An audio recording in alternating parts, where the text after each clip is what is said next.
Olá, sejam muito bem-vindos ao meu cantinho. Para quem eu não conheço, meu nome é Amanda, muito prazer. E no vídeo de hoje vamos com mais uma entrevista. Na verdade, eu não gosto de falar muito entrevista, mas um bate-papo com brasileiros que trabalham em empresas de tecnologia, Microsoft inclusa nisso, obviamente, né? Mas para vocês saberem um pouquinho mais deles, como eles chegaram até lá, como foi para aplicar, como que é o dia a dia, enfim, né? Saber um pouco de outras vagas também, além de Software Engineer. Então é isso, espero que gostem desse vídeo, então vamos para o bate-papo. Bom, eu acho que a gente pode começar com uma introdução aí, né? Bom, então meu nome é Alan Matias, eu tenho 33 anos, sou formado em bacharel em sistemas de informação, me formei em 2011 ou 2012, não lembro direito, e trabalho atualmente com o produto de Azure App Services, serviço de aplicativo, aqui no Brasil ele é conhecido, que é um serviço de hospedagem na nuvem da Microsoft. Meu nome é Daniel Lucas, trabalho atualmente aqui na Microsoft nos Estados Unidos como Service Engineer. Minha atuação é um pouco diferente, eu não trabalho com clientes, eu trabalho internamente, então a minha função é garantir que todos os domain controllers da Microsoft estejam saudáveis e funcionando para que todos os outros funcionários consigam logar na sua máquina e fazer os seus trabalhos. Sou formado em Engenharia da Computação, me formei em 2010. Bom, meu nome é Carlos, eu sou atualmente eu sou engenheiro de escalação do time de SharePoint das Américas. No caso, eu sou formado desde 2008 pela Universidade Estadual de Ponta Grossa, com o curso de bacharel em informática, né?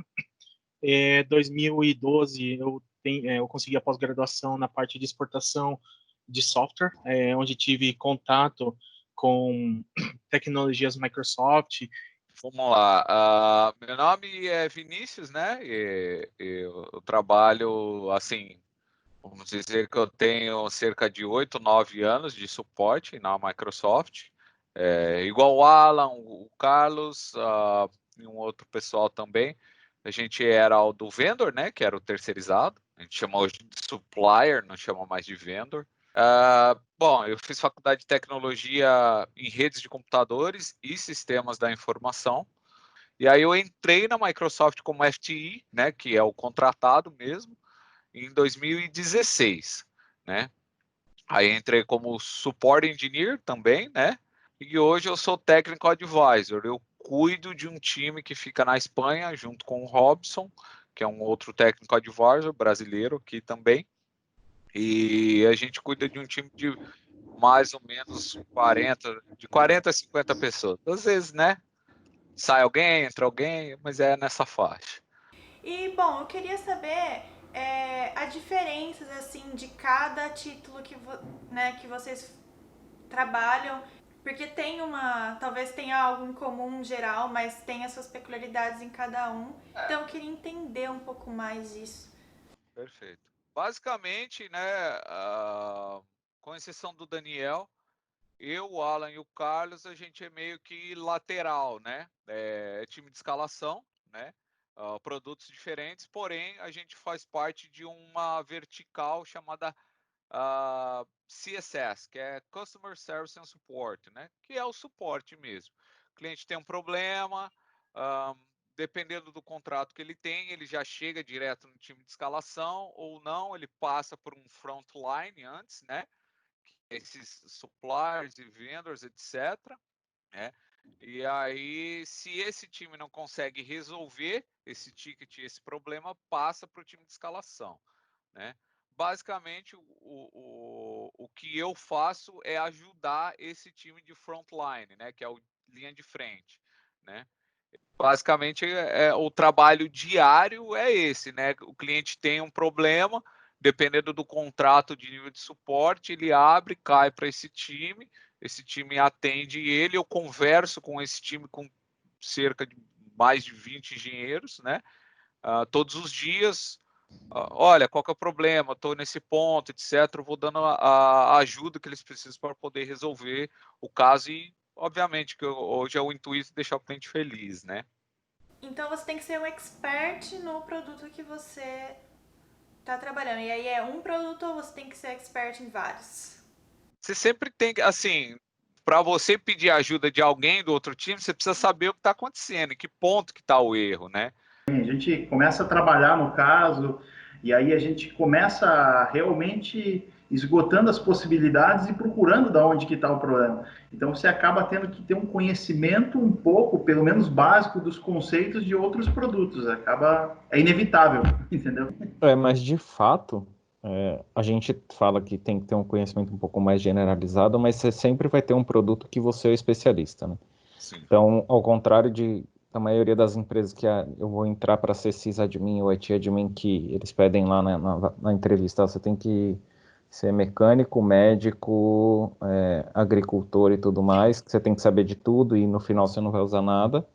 Aqui, quando você vai entrar, você faz entrevista para um produto específico.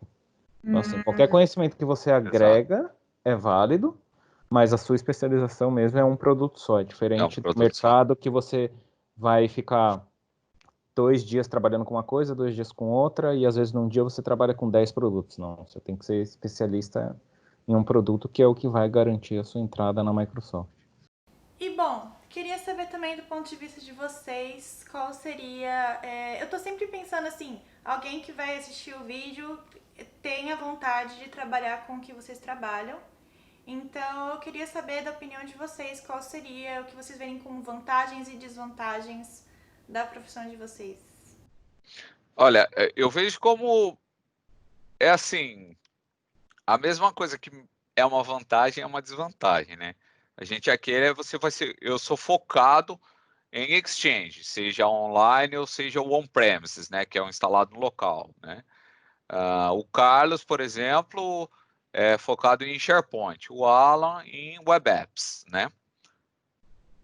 Tá, amanhã você quer mudar de área, você quer mudar de produto. Você não é especialista no outro produto, porque você ficou seu tempo todo se especializando nesse produto. Isso é muito bom, porque você vai ser muito bom em alguma coisa, certo? Só que amanhã, olha, sei lá, vamos descontinuar o produto. Então, esse é um ponto. Porém, né, produto às vezes legado tem uma demanda maior de profissional. Por quê? Porque é um produto legado, ninguém mais quer estudar. Então, você acaba sendo a mais estrelinha, vamos dizer assim, né? Bom, vamos lá. Eu vejo mais vantagens do que desvantagens, né? Tipo, a principal vantagem é que você é desafiado todo dia, né? Você acaba conhecendo ambientes diferentes, clientes diferentes, com problemas diferentes, que você tem que lidar todo dia, entender. A gente nunca consegue ser 100%, um conhecimento 100%. Sempre vai ter um aspecto novo da tecnologia que a gente vai ter que sempre estudar, então a gente nunca vai estar parado. Isso impede qualquer possibilidade de monotonia desse trabalho. Então eu acho que manter o desafio mantém nosso interesse o tempo todo em trabalhar na parte de suporte, né? Mesmo que o produto seja descontinuado, a gente sempre vai ter um conhecimento de alguma parte, algum aspecto da tecnologia que a gente consegue seguir. E, querendo ou não, a parte de trabalho em cima do chamado, em si o processo não muda. O conhecimento de tecnologia muda, mas o modo que você tem que lidar, tratar os clientes, sempre vai ser o mesmo. A gente sempre vai tratar com o máximo de profissionalismo possível. Tem que gostar de resolver problema, né? Tem que gostar muito de resolver problema, porque é problema o dia inteiro. Engraçado que, tipo, às vezes tem alguns clientes que mandam mensagem perguntando: você já viu esse problema? Sabe, mesmo a gente fica instigado, assim, a gente fica curioso, assim, a gente fala, abre o chamado lá, eu pego o chamado, a gente trabalha. A gente fica coçando, assim, cara, o que é esse erro aqui, né? O que a gente pode descobrir? Como a gente pode ajudar esse cliente, né?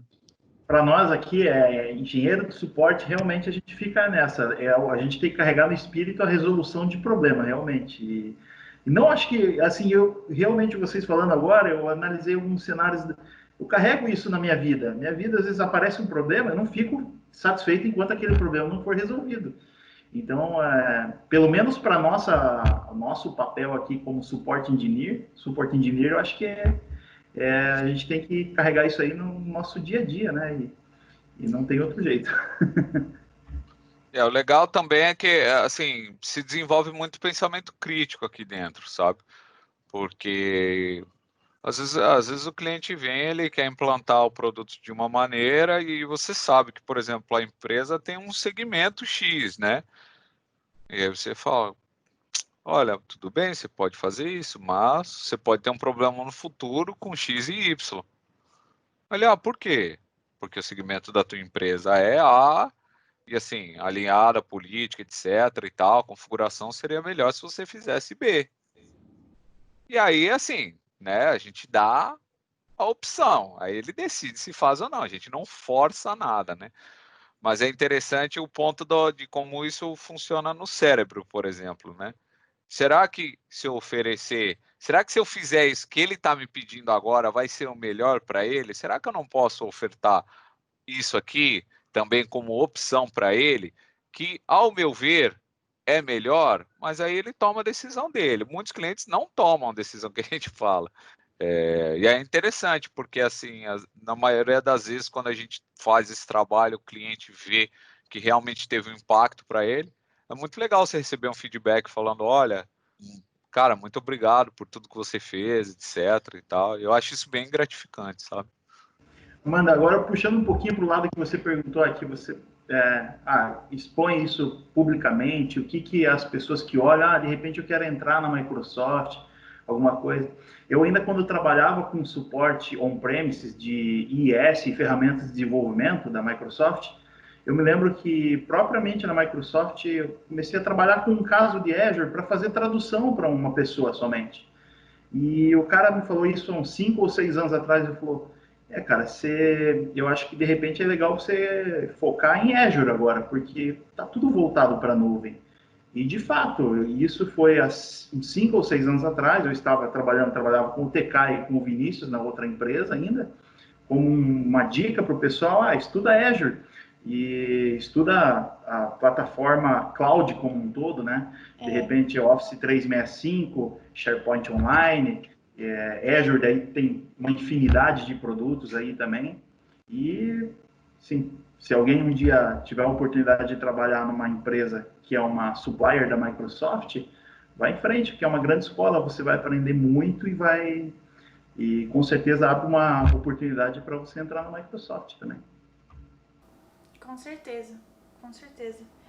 E, bom, falamos das vantagens e desvantagens e acabou meio que linkando com a minha próxima pergunta, porque seria as qualidades necessárias, né? O que você precisa saber e aprender para você ser bom na profissão. E uma delas é ser gostar de resolver problemas, né? Que a gente comentou. Mas quais seriam as outras? Eu lembro que numa conversa que a gente teve antes, né? Acho que foi o TK que falou sobre psicológico, política e técnica, né? Então, falar um pouquinho. Exatamente. É que assim, durante as chamadas a gente tem que, além do técnico, é bastante importante a gente ter como posso dizer, um jogo de cintura com o cliente, né? Porque às vezes nem sempre a gente consegue providenciar exatamente o que ele quer. Como o Vinícius falou, às vezes o que ele pretende chegar não é o ideal na nossa visão. Então a gente precisa passar as melhores informações, mas às vezes não é exatamente o que o cliente quer. A gente... Só para complementando o que o Carlos disse, muitas vezes o ponto de contato que a gente tem desse ticket de suporte não é quem vai fazer a tomada de decisão. E a gente fala, pô, mas vai ficar quebrado isso, você vai ter problema. Aí o ponto de contato fala, cara, tudo bem, mas eu não tomo essa decisão, eu tô passando para frente. Então, assim, algo do nosso lado, sendo que eles estão com uma limitação do lado deles, assim, a gente tem que lidar com situações políticas, às vezes, assim, tem que ter bastante soft skill para conversar com os clientes.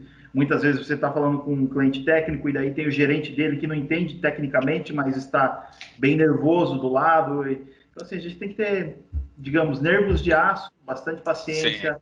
Sim, e saber primordial. passar a informação da melhor forma para o time, né? Para o cliente como um todo. Porque, assim, 90% dos tickets de suporte são casos reativos, né? E a própria pessoa também, às vezes, está sofrendo muita pressão, sabe? Do time, Uhum. de gerente, etc. É normal do ser humano, ele acaba descarregando para frente, né? Mas é importante a gente ter um pouco mais de frieza nesse momento, por quê? Quanto mais a gente falar, né, em termos que a gente usa, quanto mais a gente meter os pés pelas mãos no começo, isso vai estender o tempo de resolução dele, vai tomar não só o tempo do engenheiro, mas o tempo do próprio cliente.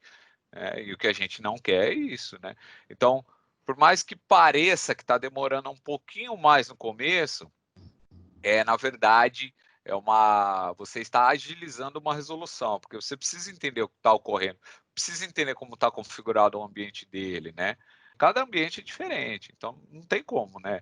Se aplicar o mesmo padrão de resolução ou de linha de pensamento para todos os clientes, né? Não tem como fazer isso.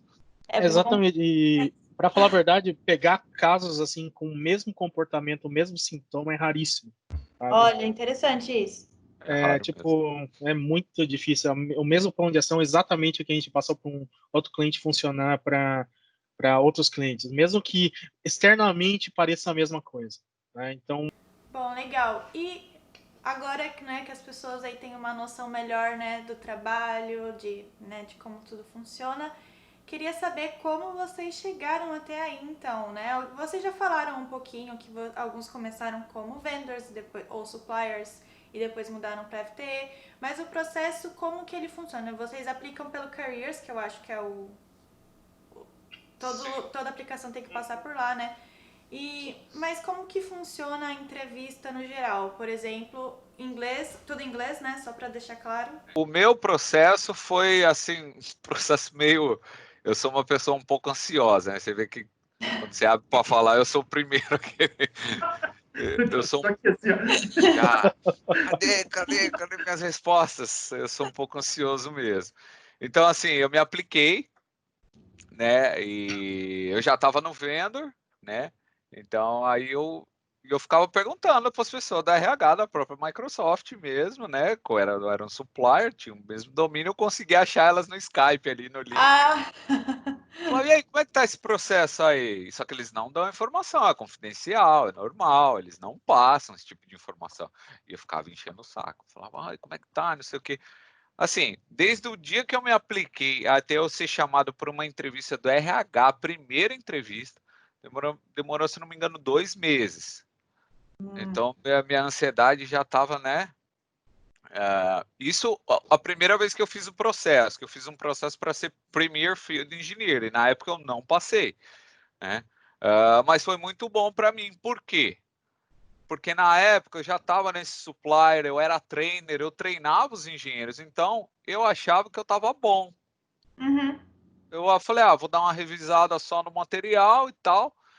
E aí eu peguei um Premier Field Engineer, um brasileiro, que ele está, se não me engano, uns 18 anos na Microsoft.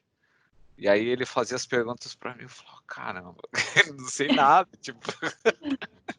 E aquilo me forçou a estudar muito mais, sabe? Porque, assim, falou português, claro, eu passei vergonha na primeira entrevista que eu fiz, sabe? Passei vergonha. Ele perguntava algumas coisas, eu respondia primeiro, só que eu não conseguia me aprofundar em nada. acho que todo mundo passou vergonha na primeira entrevista. Né? Eu não Acho que conseguia me é aprofundar Eu em inegável. passei na nada. Inegável. primeira. Aí eu falei, caramba, aquilo me deu um estalo. Eu falei, caramba, eu preciso estudar, só isso que eu tô fazendo aqui não tá ok, não tá aceitável, né? E aí comecei a estudar. Aí nessa segunda vez, né, eu me apliquei no primeiro momento para uma vaga na Argentina. E aí, só que eu já conhecia o processo, eu sabia que o time era o mesmo e tal, por já estar no vendor, né? E aí perguntei, eu falei, olha, eu tô no Brasil e tal, e aí a pessoa da RH me falou, mas você mudaria para Buenos Aires? Eu falei, agora, não tem problema. Eu queria muito entrar na Microsoft, era o meu dream job, assim. Meu pai é programador. Eu acho que todos. Acho que todo mundo que estava lá no supplier, acho que a gente Todo sempre mundo. teve esse sonho, né? Aí a gerente falou, não, a gerente da vaga, né, na época, falou, não, tudo bem, ele pode aplicar, ele pode participar do processo, e se ele passar, ele continua aí no Brasil, isso não tem problema. E aí começaram as entrevistas técnicas. Aí me colocaram um cara que é um II, que é um Escalation Engineer, que é um cara que ajuda o Support Escalation Engineer, mas é um cara mais focado em código também. Ele abre o código do produto, ele vê o código do produto, né? Ah, Então, tipo, o cara é escovador de bit, assim, falou, né, para resumir. E colocaram o cara para me entrevistar. Eu falei, meu Deus, e eu sabia quem era o cara, sabe? E é um cara que todo mundo fala, mas esse cara é muito bom, então, ele dá palestra, fazia um monte de coisa, assim. O cara é muito bom mesmo, muitos anos de Microsoft. Aí eu falei, pronto, agora que eu não passo, colocaram esse cara para me entrevistar. Eu falei, vamos lá, estudei pra caramba, perdi fim de semana, noites, enquanto meus amigos iam jogar bola, assim, sexta-noite eu ia estudar, ralei mesmo, sabe? Aí colocaram esse cara, aí fui, né, consegui responder, consegui me aprofundar, beleza. Aí, beleza, gostei de você, papapá, né, eles não dão feedback na hora, a pessoa técnica, ela não fala nada, né, é normal isso, é o esperado. Aí beleza, aí fiquei enchendo o saco da pessoa da RH de novo. E aí, eu passei, e aí, tem alguma coisa? E aí ele, Vinícius, você sabe que a gente não pode dar informação? Eu falei, mas me fala. Ansiedade, né? Tá? Ansiedade, Né? e nada, e nada. E aí, beleza. Aí falaram, olha, eu recebi um e-mail, ó, você passou para a próxima fase. Eu falei, próxima fase? Quantas fases tem isso, né? E assim, não tem um negócio claro, né?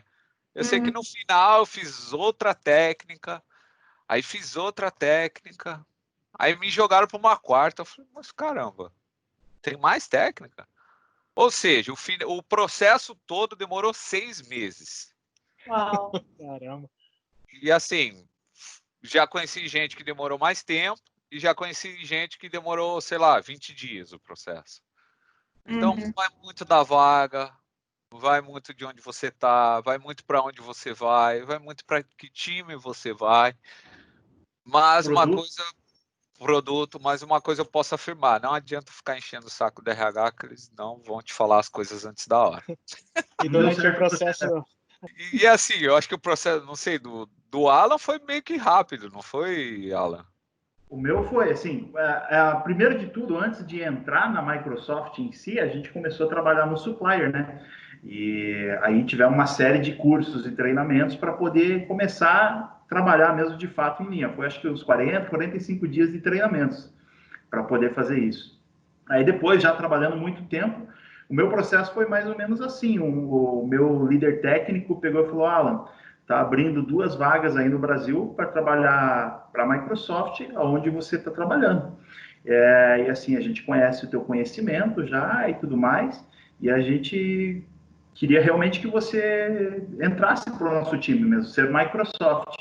E aí entrou no Microsoft Careers lá. E aí eu me apliquei, e aí fiz o processo seletivo. O meu não foi as 10 entrevistas técnicas assim como a do Vinícius, mas o meu teve uma entrevista técnica geralzão, assim, para saber o meu nível de conhecimento. A segunda foi para saber aonde eu estava nesse nível de conhecimento, e eu confesso, eu terminei essa entrevista, eu pensei, perdi a vaga. Eu saí chorando da entrevista, porque eu pensei, nossa, oportunidade na minha vida e tal. Não, mas depois, quando eu entrei na Microsoft, eu falei para ele, que era um dos meus líderes técnicos, ele falou, não, aquela entrevista foi realmente para eu saber que nível que você estava. Eu falei, olha, você me fez chorar, você acredita? caramba. Entrevistas e o processo seletivo todo, eu vou 40 dias. O meu processo não foi muito diferente do Alan, foi bastante rápido. Mas, voltando rapidinho, um dos pontos, assim, um pouco linkando com a pergunta anterior, dentro da Microsoft você acaba aprendendo uma coisa muito importante chamada humildade, cara. Isso linkando com a primeira entrevista, para falar a verdade, eu fui destruído na primeira entrevista, né, da Microsoft. Na época eu estava até achando, nossa, tô bem, né? Tô matando chamado rápido, eu tô conseguindo entender bem, acho que eu passo, né? Na primeira entrevista, nossa, acabou o dia, né? Tipo, simplesmente falei, que foi que aconteceu? Que carro que caminhão me atropelou, né? Aí eu pensei, caramba, agora tá na hora de... O bom também das entrevistas é que você acaba vendo qual é o teu real nível, né? Uma das coisas que é bastante importante, até o Alan mencionou um pouco, é que os entrevistadores não esperam que você responda completamente a pergunta. Eles vão até onde você... Qual o teu nível, né? Por exemplo, você acabou de responder uma pergunta. Beleza. Aí eles aprofundam um pouco mais essa primeira pergunta, para ver se você responde. Respondeu, vai um pouco mais aprofundado, até eles descobrirem até onde você sabe disso. E nessa primeira entrevista eu não soube nem responder a primeira, né? Aí eu pensei, caramba, né? Eu tô muito longe da Microsoft. E por causa disso comecei a estudar muito, muito, muito. Comecei a estudar certificação. Agora, na segunda entrevista eu já estava mais preparado mesmo, né? Já tinha feito as certificações, já tinha estudado. Sim, e vocês falaram que vocês estudaram e tudo mais, fizeram a certificação. O material para estudar, né? Vocês veem curso online, procura a documentação em si do produto? Qual que foi a estratégia de vocês para estudar? Eu peguei documentação pública, está disponível. Antigamente era TechNet, né? Hoje é docs.microsoft.com. Lá tem muita coisa. Mas uma coisa que me ajudou bastante foi o MOC, que é o Microsoft Official Course, que é o curso que você faz para fazer uma prova de certificação específica, né? Então, como eu tenho a certificação MCT, que é Microsoft Certified Trainer, inclusive dessa camiseta aqui, ó, ele te disponibiliza o acesso a esses cursos, né? Então, aí com esse curso, assim, e não é um curso, assim, rapidinho, não. É curso para você ficar um mês estudando, sabe? Então, você vai vendo, você vai um pouco mais a fundo de cada ponto do produto, né? E eu estudei dessa maneira, tá? Ah, legal. Eu peguei é que a certificação em si, ele tem os tópicos que o que é esperado na certificação, né, na prova de certificação. Então, eu fui pegando tópico por tópico e estudando, fazendo laboratórios em casa, testando, vendo passo a passo para guardar o que está acontecendo. Então, foi a partir da própria página da certificação que eu montei o meu mapa de estudo, né? E fui seguindo tópico por tópico. Bom, eu acho que a gente cobriu um pouco de tudo, né? Mas, nossa, muito obrigada por separar esse tempo aí para conversar comigo. Muito obrigada mesmo, foi um prazer conhecer vocês também. Prazer conhecer vocês aí, Obrigado. prazer conhecer o Vinícius, o Carlos aí, né? Prazer em conhecê-lo. Prazer conhecer. Bom, então foi isso. Espero muito que vocês tenham gostado dessa conversa. Eu adorei porque eu tô conseguindo conhecer, né, brasileiros de todos os lugares que estão trabalhando em vagas que eu não sabia que você, como um brasileiro, você podia aplicar tanto para ficar no Brasil quanto ir para outros países, né? Então, se você tem esse sonho de trabalhar aqui na Microsoft, em outros cargos também, que não precisa ser software engineer, né? Não é porque você faz computação que você tem que ser um engenheiro de software. Tem muitos outros cargos, muitas outras funções que vai te exigir muito estudo, vai te exigir muito conhecimento e muita dedicação, mas que é possível. E espero muito que vocês tenham gostado. Não esqueça de curtir esse vídeo, comentar aqui embaixo. Se você é brasileiro que trabalha em empresas de tecnologia ao redor do mundo, eu quero muito conhecer vocês. Também não se esqueça de se inscrever no canal e ativar as notificações, porque tem vídeo toda semana por aqui. E é isso, até o próximo vídeo. Tchau!